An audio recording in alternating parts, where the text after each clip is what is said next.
When it comes to All-NBA, there are only 3 locks at guard in most people's minds: Curry, Harden, and a legacy spot for Dwayne Wade. No, but that was... But that's a joke, yeah. Just kidding, it's Damian Lillard. Outside of those 3, it's variable, and Westbrook is anywhere from second-team All-NBA to off the list entirely, with guys like Kyrie, Kemba, Clay, even Ben, trade me, I'm in Embiid's way, Simmons over him.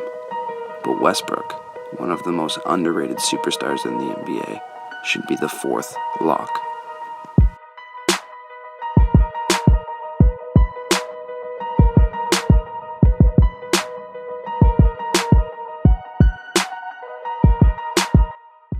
Let's get the number 1 argument against him out of the way first.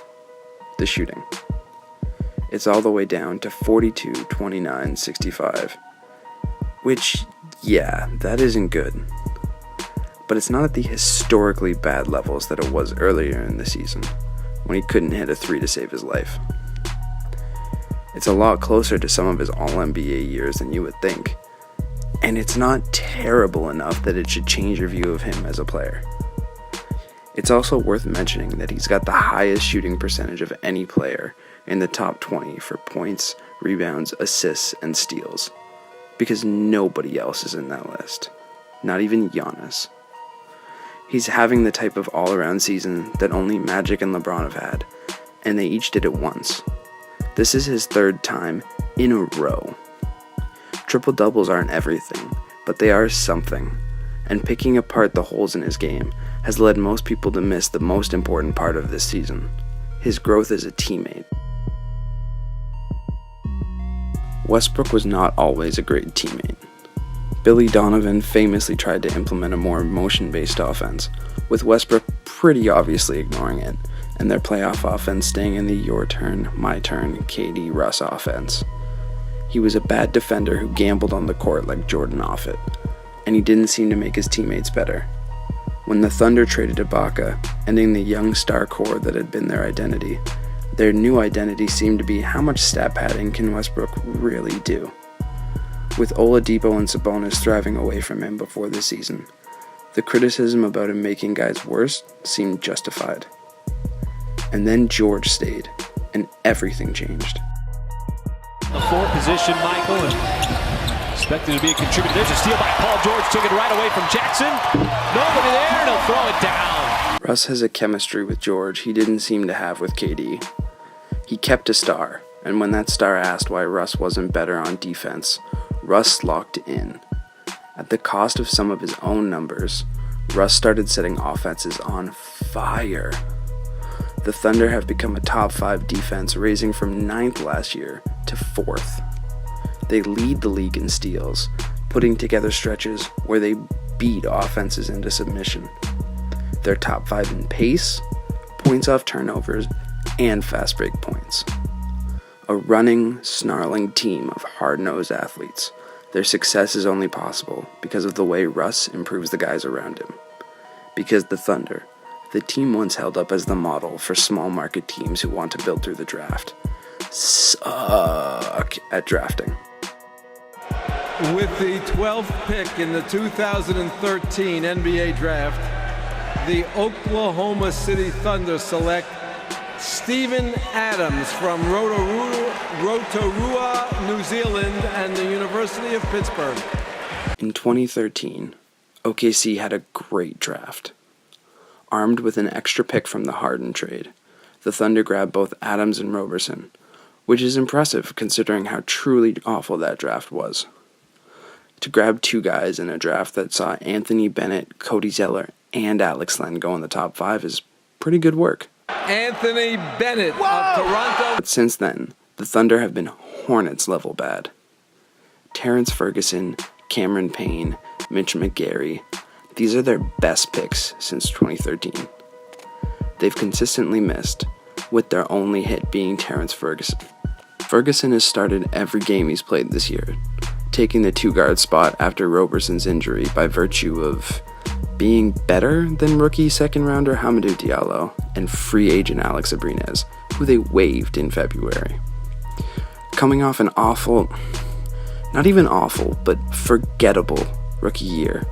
Ferguson has found a regular rotation spot and a comfortable role, but he's not the only one who's made a leap playing off Westbrook. Up and down the roster, guys have settled in around him. Certain teams, players, and coaches can produce value at will. Think of how the Spurs use 2K create a player and somehow still find value. I'm not convinced that Derek White is a real human being that exists, and he'll start a playoff series this year.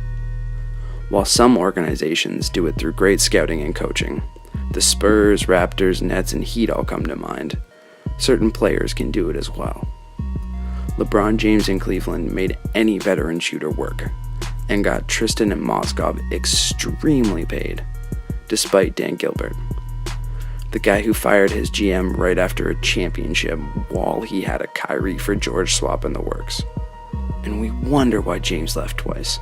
The best version of this is obviously when a team has both the star and the front office. James Harden can make any 3-and-D wing or rim running center work. D'Antoni gives him the space and freedom to make him better. And Morey grabs the type of guys who fit. Curry's unselfishness and shooting famously paved the way for Draymond to shine in Kerr's system, but they've also played scrap heap centers important minutes for 4 to 5 years. This year, Russ and the Thunder are on the list. While I'm still not sure Billy Donovan is a good coach, Presti is pretty obviously a good GM, and Russ has started to make the players around him better. His intensity, effort, and commitment to defense has set the tone, and that clear identity has helped up and down the roster. Nerlens Noel was on his way out of the league, stapled to the bench in Dallas, despite a great coach in Carlisle and a team that desperately needed centers.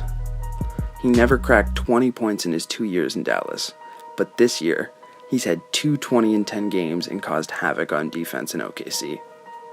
He took the minimum there, but he's a candidate to get at least the mid-level this year. Terrence Ferguson looks like an actual piece, hitting enough open shots and digging in with everyone else on defense.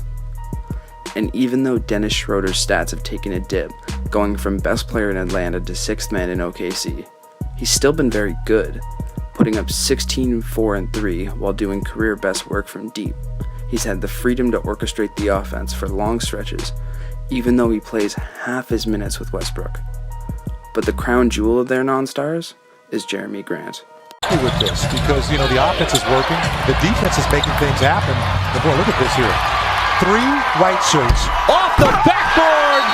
And Grant with the exclamation point! Jeremy Grant was a Sam Hinkie Sixer without a position, chucking beside Ish Smith and Hollis Thompson.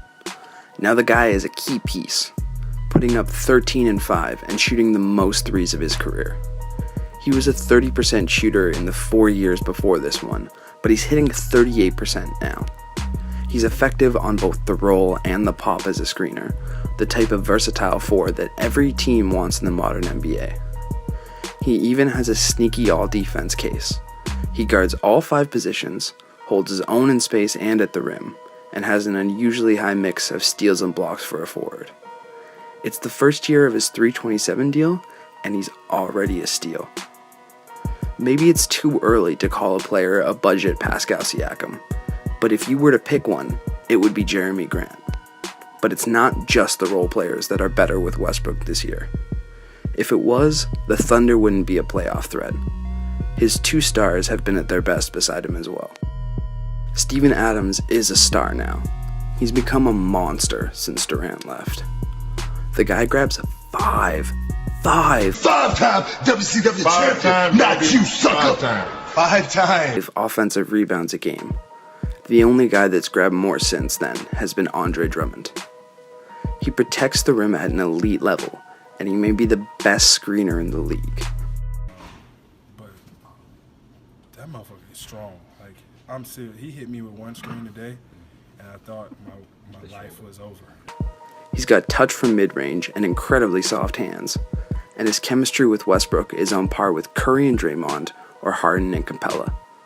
They've got the mind meld plays that you see from great duos, preying on unsuspecting bigs for easy buckets. Lastly, we've got Paul George, thriving beside the Brody, He's not only gotten to a level we weren't sure he'd return to after the leg injury, he's hit new peaks. George has been able to become a top-tier MVP candidate and the consensus best player on the team by being freed of the responsibility that comes from leading a team. The biggest knock on George before coming to OKC was that his teams always had a ceiling because he wasn't an elite creator or playmaker. While George has always been a good shooter and one-on-one scorer, his handles aren't as great as you would think, and his assist-to-turnover ratio is surprising. For as great as he's been, you wouldn't expect his averages during those All-Star Indiana years to be 3.7 assists and 3 turnovers. His 2 best years with turnovers since he became an All-Star, though, those are the OKC years.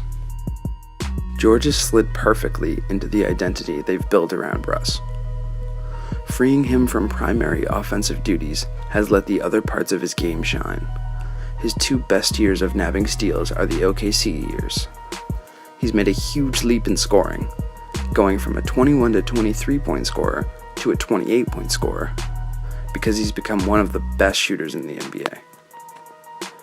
Of the guys who've taken at least 1,000 threes since he came to OKC, the only ones shooting more efficiently are Steph, Clay, Buddy Hield, and JJ Redick, some of the best shooters in the NBA. This year, he's tied his career high in assists per game, set new career highs in free throws and rebounds, and he'll grab over 100 offensive rebounds for the first time in his career, despite playing on the same team as Adams and Russ. This all paints a picture of a more aggressive player, which is exactly what you'd expect when you have a leader that handles the areas you're weakest at and allows you to focus on the areas you're best at. This doesn't happen by accident. Taken individually, each player's leap is explainable. Schroeder's taking on more bench players. Ferguson made a jump in his second year.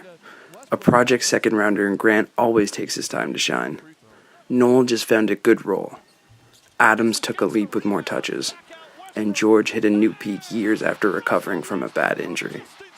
But to happen together, all in the same time frame, that's not a coincidence. Is All-NBA only about stats? If it is, then awesome. First team All-NBA should be the guy averaging 26, 12, and 4 with 2.5 blocks and 1.5 steals, so I expect to see Anthony Davis at the top of all your ballots. But if it's about more than stats, if it's about the impact you have on your team, the impact you have on winning, about playing at an elite level while elevating the guys around you, then culture king and building block Russell Westbrook should be a lock.